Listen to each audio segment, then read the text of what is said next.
Story time, guys. The last time we spoke, I mentioned how the introduction of sin made man substandard, like this diluted glass of water.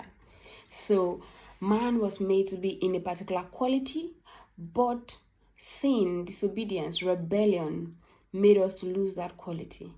And the man that disobeyed God was Adam and Eve. They were the first couple that were created. They ate from the tree of the knowledge of good and evil.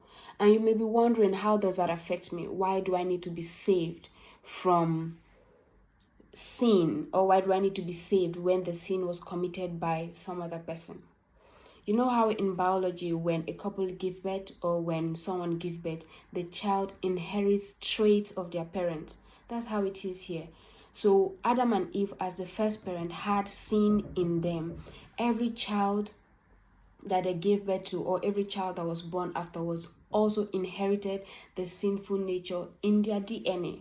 So everybody has sin in them, and that's why you would discover that innocent children that were not taught to lie or taught to take things that does not belong to them would go to the fridge, take cookies or cake, eat them, and when their parent asks or an elderly person asks, okay, who took the cake or who took the cookies, and they'll be like, oh, they don't know, but they have the crumbs around their mouths. Nobody taught them to lie. Nobody, taught them to do certain things. I know that children imitate, but there are certain things, certain rebellious or disobedient nature in them that we inherited from our very first foreparents, from Adam and Eve. So that's one of the consequences of sin. Sin is in all of us. Now, the second thing is that sin introduces death. Adam and Eve were told, the day you eat of this fruit, you will die. And that amounted to physical death and spiritual death as well.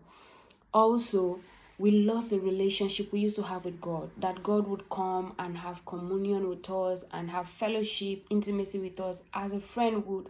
We lost that as well because of sin. So this is why we need saving. These are the consequences of sin, and we need saving. We need being restored. That is why there's a salvation story. Now, this is not the end of salvation story. I have good news for you. I'm not here to scare you, to tell you that you have sin in you. We all do have sin, but there is good news, and these videos will progress until we get to the end. But there is good news for you. There is salvation. God intends for all of us to be saved. So for God so loved the world that he gave his only begotten Son, that whosoever believes in him will not perish but have eternal life.